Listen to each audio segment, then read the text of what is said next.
wake wanaosikia sauti yake kwa bidii na kutenda maagizo yake kama alivyotuamuru. Atatutukuza katika mataifa na baraka zake zote zitatufuata.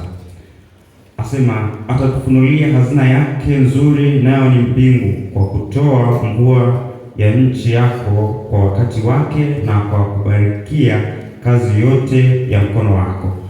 Nawe atakopesha mataifa mengi, wala hutakopa wewe.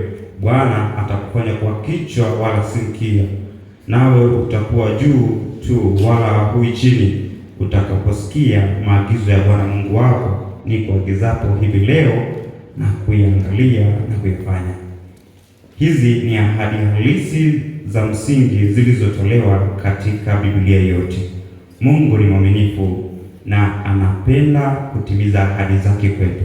Tunaweza kudai ahadi hizo ikiwa tunatii na kushiriki amri zake zote kwa uangalifu na kwa bidii. Tunapaswa kuleta zaka na sadaka kwake kutokana na baraka zake kwetu. Hili ni jambo ambalo tunatakiwa kulisikia kwa bidii na kutii, ili zile ahadi zilizotuahidi tuweze kuzifurahia na kubarikiwa kwazo.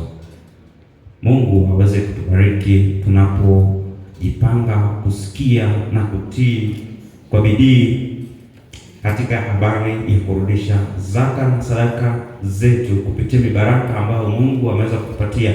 Na kwa namna hiyo basi Mungu ataweza kututimizia ahadi ambazo ameweza kutuahidi. Tufumbe macho tuweze kupata ombi.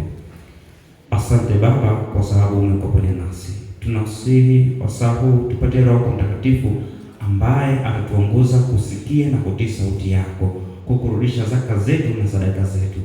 Na kwa namna hiyo basi Mungu ukaweza kutenda sasa mapenzi yako, si kama sisi tupendavyo, bali mapenzi yako yatimizwe. Hivi ndivyo tuombavyo kupitia katika jina la Yesu Kristo. Amen.